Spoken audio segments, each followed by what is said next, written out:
दादा, तुम्ही आज पालिका आयुक्तांची येऊन भेट घेतलेली आहे. काय विषय होते प्रमुख? काय चर्चा झाली?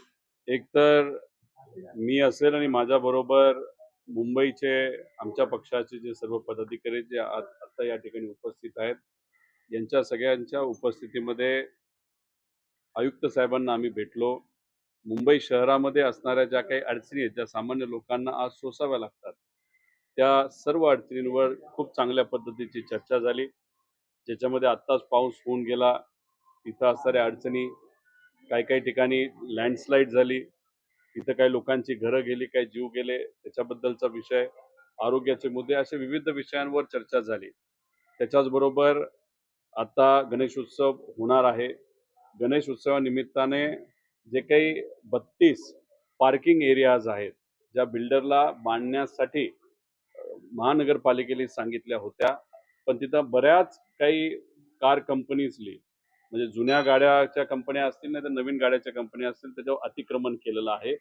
त्यामुळे एक तर ते अतिक्रमण काढण्यात यावं आणि हे सगळे जे पार्किंग आहेत, जे लोक गणरायाचं दर्शन करण्यासाठी येतात आणि मोठ्या प्रमाणात गर्दी ही मुंबई शहरामध्ये असते, तिथं या सगळ्या पार्किंगचा मोफत असा उपयोग हा तिथे असणाऱ्या सर्व भाविकांसाठी करण्यात यावा अशी विनंती तिथं केली.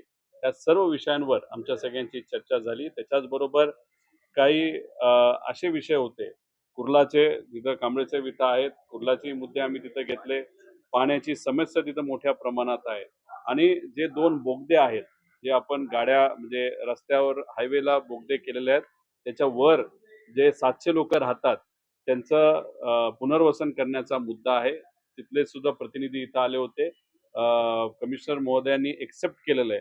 तुम्ही सांगाल तिथं तुमचं पुनर्वसन आम्ही करू, तसं पत्र आम्ही दिलेलं आहे. हे सगळे विषय कमिशनर साहेब घेतील असा विश्वास आम्ही सगळेजण व्यक्त करतो. परंतु सातत्यानं मुंबईमध्ये ज्या नागरी समस्या उद्भवतात आहेत, त्या कुठेतरी ते प्रश्न कुठेतरी सॉल्व्ह करण्याकरता महापालिका अपयशी ठरते का? मुंबईतले खड्डे झाले, मुंबईतलं पॉल्युशन झालं, मुंबईतले वेगवेगळी रखडलेली विकास कामं, हे कुठेतरी प्रॉब्लेम सॉल्व्ह करण्याकरता महापालिका अपयशी ठरते. काय झालंय, गेले 2.5-3 वर्ष आपण जर बघितलं तर इथं नगरसेवक नाहीयेत, कॉर्पोरेटर नाहीयेत आणि कॉर्पोरेटर जेव्हा नसतात तेव्हा लोकांना काय समस्या आहे हे तिथं असणाऱ्या अधिकाऱ्यांपर्यंत पोहोचत नाही.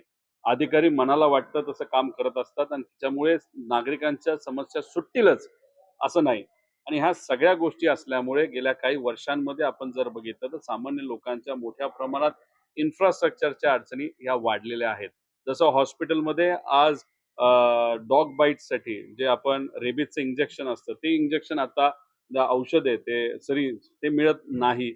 इतरही औषधांचा अभाव मोठ्या प्रमाणात आहेत. कॉन्ट्रॅक्टर वर्कर जे आहेत त्यांच्या मोठ्या प्रमाणात अडचणीत आहेत.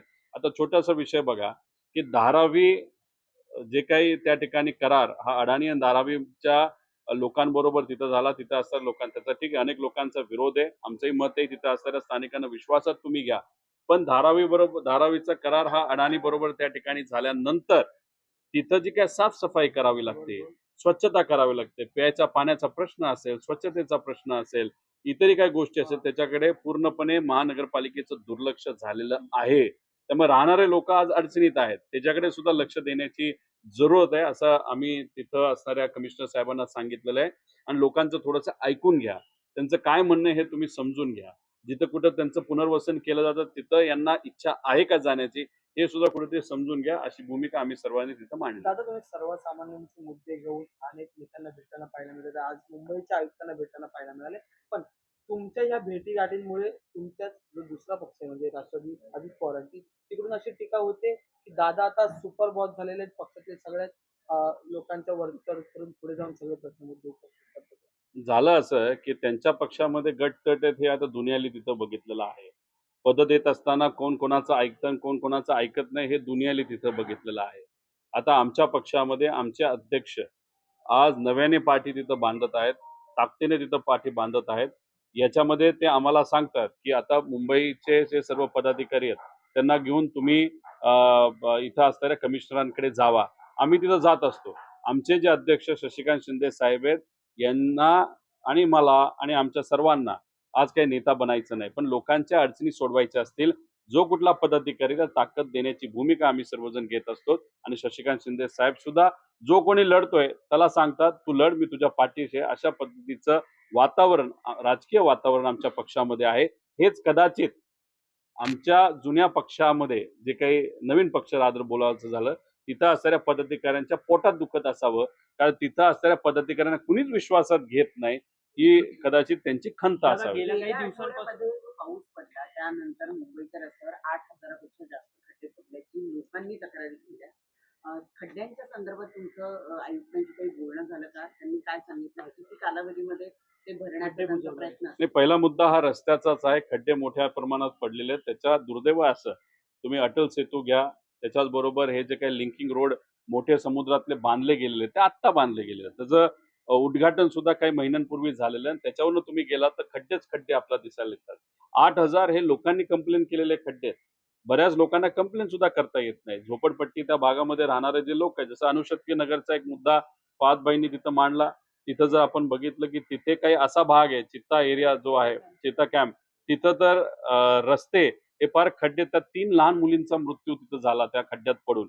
आणि जेव्हा आम्ही अधिकाऱ्यांशी बोलतो तेव्हा ते बोलतात की तिथं अतिक्रमणचा विषय हे येतोय, पण रस्ते याच्यावर कुठे अतिक्रमण नाही, रस्ते हे केले गेले पाहिजे. त्यामुळे 8,000 हे लोकांनी कंप्लेंट केलेत, पण आकडा जर काढला तर हा लाखावरनं जास्त तिथं जाऊ शकतो. दुर्दैव असं की आपल्या या महानगरपालिकेकडे आपण जर बघितलं, काही वर्षांपूर्वी 90,000 ठेवी होत्या आणि त्या ठेवी तशाच क्लीन होत्या, लोन कुठेही नव्हतं. पण गेल्या 2-2.5 वर्षामध्ये इथे असणारे पालकमंत्री जे युडीचे मंत्री आहेत, म्हणजे एकनाथ शिंदे साहेब असतील, नाहीतर जे बीजेपीचे सर्व नेते, त्यांनी सगळ्यांनी मिळून इतकी कामं घेतलेली आहेत, तर करीबन 2.5 पट जास्त लोन आपल्या या महानगरपालिकेवर आता काढलंय. म्हणजे तिथं जे काय 90,000 कोटीच्या ठेवी होत्या, आता जर आपण बघितलं 2,10,000 पेक्षा जास्त कोटी रुपयाचं लोन आपल्या या महानगरपालिकेवर काढलेलं आहे. लोन म्हणण्यापेक्षा तेवढी कामं ही पुढे दिली गेली आहेत. म्हणजे उद्या ना उद्या त्या लोकांना पेमेंट हे दिलं जाणार आहे. त्यामुळे जी महाराष्ट्राची आज ट्रेजरीची परिस्थिती आहे, आज 9.5 लाख कोटीचं लोन आपल्या महाराष्ट्रावर झालेलं आहे. हे भरता भरता अडचणी येतात. ते कॉन्ट्रॅक्टरला 90,000 रुपये देय आहेत. तसंच महानगरपालिकेची परिस्थिती पुढच्या काही महिन्यांमध्ये तिथं होण्याची परिस्थिती आहे.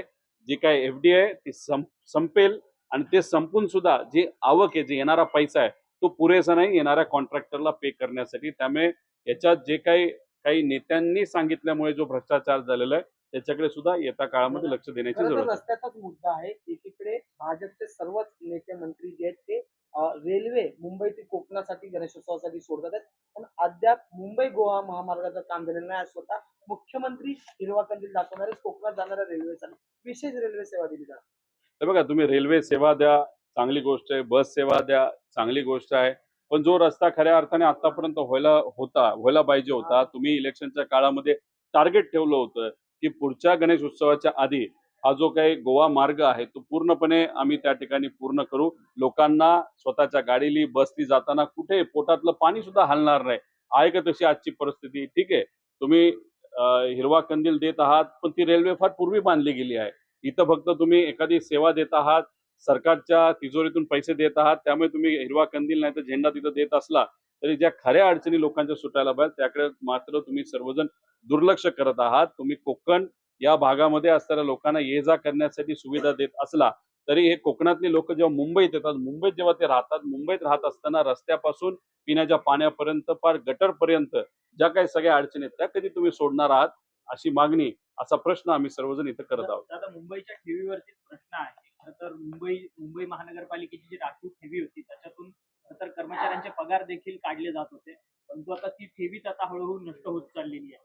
एकीकडे एकनाथ शिंदे यांच्या पक्षामध्ये गेल्या अनेक महिन्यांपासून माजी नगरसेवक पक्षप्रवेश करतात, तर त्यांना तिथे फंड जो आहे 5-5 कोटींचा तो दिला जातो. एकीकडे सत्ताधारी माजी नगरसेवकांना एक वेगळा न्याय दिला जातोय.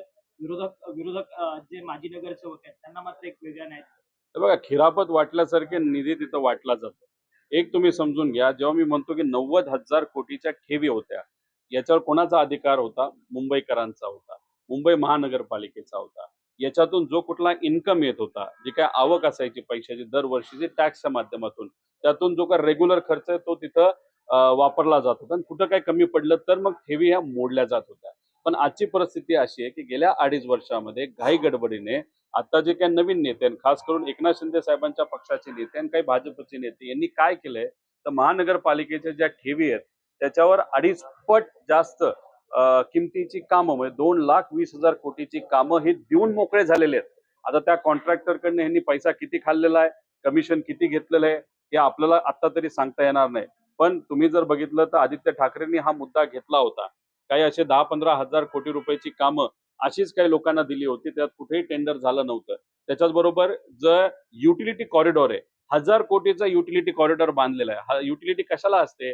गॅस पाईपलाईन घेऊन जायला, प्यायच्या पाण्याची पाईपलाईन जायला, खड्डे खोदायला नको, रस्त्यावरचे. पण दुर्दैव असं 1000 कोटी खर्च केल्यानंतर आता त्यांना कळतंय याच्यामध्ये डिझाईन चुकलेलं आहे. त्यातून गॅसची पाईप जाऊ शकत नाही, त्याच्यातून पिण्याच्या पाण्याची पाईप जाऊ शकत नाही. जर गेली तर ती लहान जाऊ शकते. म्हणजे 1000 कोटी सामान्य लोकांचे, मुंबईकरांचे हे गटरात गेल्यासारखं आज आहे. अशी आज या महानगरपालिकेची परिस्थिती. फक्त काम द्यायचं, कॉन्ट्रॅक्टरला खुश करायचं, मलिदा खायचं, हेच इथं असणाऱ्या नेत्यांनी केलंय असं आपल्याला म्हणावं लागेल. दादा, पुण्यातील एक रील स्टार आहेत अथर्व सुदामे, ते तुमचे देखील मित्र आहेत. अथर्व सुदामेनी एक अलीकडेच एक रील बनवलेलं होतं. त्याच्यामध्ये सामाजिक एकता संदेश जपणारा तो रील होता. अथर्व सुदामेंनी गणपतीची मूर्ती जी आहे ती मुस्लिम धर्मियांकडनं विकत बनवून घेतलेली होती, अशा पद्धतीचं ते रील होतं. परंतु या संदर्भात पुण्यातल्या ब्राह्मण महासंघाने जो आहे तो विरोध दर्शवला आणि त्यानंतर अथर्व सुदामेने ती रील जी आहे ती त्याच्या वॉलवरून डिलीट केलेली. त्याला जर प्रेशर दिला असेल, खरं तर माफी मागायला नको पाहिजे होती. हा विषय म्हणजे फार चुकीचा विषय आहे. या विचाराला आपण जर म्हणलं तर कुठं ना कुठंतरी हा विचार आपल्याला प्रतिगामी दिशेने घेऊन चाललेला आहे. आपण जर बघितलं, कारण पूर्वीच्या काळ म्हणजे आता तुकोबारायांची सुद्धा जेव्हा पालखी निघते तेव्हा पहिला गावातला पहिला स्टॉप जर असेल तर तिथं एक दर्गा आहे, तिथं तो स्टॉप असतो आणि अशा बऱ्याच संतांच्या पालख्या तशाच पद्धतीने तिथं जात असतात. लोक येऊन तिथं दर्शन घेत असतात. त्याच्याचबरोबर छत्रपती शिवाजी महाराजांच्या काळामध्ये सुद्धा आपण बघितलं असेल, तिथं अनेक असे दर्गे होते. तिथं बत्तीचे प्रोव्हिजन नाहीतर नियोजन हे छत्रपती शिवाजी महाराजांनी केलेलं आहे. आता मूर्ती जर मुस्लिम समाजाच्या काही युवांनी बनवली असेल तर चुकीचं काय? भावना महत्वाच्या आहेत. चांगल्या भावनेतून तिथं मूर्ती बनवली असेल आणि ती मूर्ती आपल्या घरामध्ये आपण लावत असू, त्यात चुकीचं काय? आणि विषय एवढाच आहे की हे जे काही प्रतिगामी विचाराचे लोक आहेत, जे धमकी देत आहेत अशा रील स्टारला, एक तर रील स्टारला विनंती करतो की तुम्ही परत ती रील टाकावी, काही त्यात अडचण नाही, आम्ही तुमच्या बरोबर आहोत. आणि अशा पद्धतीने म्हणजे आपण ज्याला कुठला काळ म्हणतो ते प्रतिगामी नाहीतर पुरातन नाही, त्याला एक आपण पुस्तकं जाळली होती पूर्वी, ती जी कुठली व्यवस्था असेल ती व्यवस्था परत काय आपल्या महाराष्ट्रामध्ये येते का असं आपल्याला म्हणावं आणखी लागेल. एक महत्वाचा मुद्दा आहे, धर्मजातीचं एकंदरीत राजकारण केलं जाते का? आज मंत्री नितेश राणे जागी जागी जाऊन वराह जयंती साजरी करतात आणि म्हणतात की शाळा कॉलेजांमध्ये सुद्धा ही जयंती आता साजरी करायला हवी. आम्ही मुख्यमंत्र्यांना निवेदन देतो. अचानक तुम्ही त्यांना कधीतरी विचारा की शिवजयंती कधी आहे, विश्वरत्न डॉक्टर बाबासाहेब आंबेडकरांच्या जयंती कधी आहे, महात्मा फुलेंची जयंती आहे, कदाचित त्यांना तिथं कळणार नाही. आता हे नवीन फॅड त्यांनी जे सुरू केलेलं आहे, आता ते एकटेच कदाचित जयंती साजरी करत असतील. त्यांचे नेते त्यांच्या बरोबर आहेत का? मोदी साहेब त्यांच्या बरोबर आहेत का? त्यांनी कुठं साजरी केली का ही जयंती? देवेंद्र फडणवीस साहेबांनी केली का? इतर काही भाजपच्या नेत्यांनी केली आहे का? त्यामुळे हे जे काही नितेश राणे भाऊ आहेत, त्यांचा प्रयत्न पूर्वी कसा होता, ते मंत्री नसताना सातत्याने चर्चेत येऊन देवेंद्र फडणवीस साहेबांची तिथं पाठराखण करून स्वतःच काहीतरी खालच्या लेवलला जाऊन बोलून एक वातावरण निर्माण केलं होतं. त्यामुळे भेट म्हणून त्यांच्या नेत्यांनी त्यांना मंत्रिपद दिलं. आता चर्चा अशी आहे की देवेंद्र फडणवीस साहेब कदाचित दिल्लीला जातील, एक मोठी जबाबदारी त्यांना दिल्लीला मिळू शकते. त्यामुळे नितेश भाऊंना असं वाटतंय की आपण टीव्हीवरनं जाऊ नये, कसं काय होईना खालच्या लेवलला काहीतरी विषय घेऊन आपण पुढे यावं आणि चर्चा करून उद्या जाऊन मुख्यमंत्री आपण बनावा, असा प्रयत्न कदाचित नितेश राणेंचा असावा. मनोज जरांगे पाटील पुन्हा एकदा मुंबईला येणार असं त्यांनी सांगितलेलं आहे आणि याच अनुषंगाने नितेश राणे यांनी पुन्हा एकदा त्यांना इशारा दिलेला आहे, तर तुम्ही मुख्यमंत्र्यांच्या संदर्भात काही अपशब्द जर तुम्ही बोलले तर तुमची जीभ तडली जाईल. कारण की याच्यापूर्वी सुद्धा मनोज जरांगे पाटील यांनी मुख्यमंत्र्यांना घेऊन अनेक विधानं केलेली आहेत. बघा, सामाजिक कार्यकर्ते हे समाजाच्या हितासाठी प्रयत्न करत आहेत आणि त्यासाठी मनोज जरांगे पाटलांनी एक संघर्ष उभा केलेला आहे. त्यांच्या पाठीमागे कुठलाही राजकीय पक्ष नाही. समाज त्यांच्या बरोबर आहेत आणि त्या दृष्टिकोनातून समाजाला न्याय देण्यासाठी ते मुंबईपर्यंत येणार आहेत. याच्यात लोक त्यांच्या बरोबर आहेत. त्यामुळे नितेश राणेंनी फक्त त्यांच्या नेत्याला म्हणजे देवेंद्र फडणवीस साहेबांना खुश करण्यासाठी असं एखादं वक्तव्य केलं असेल तर ते चुकीचं आहे.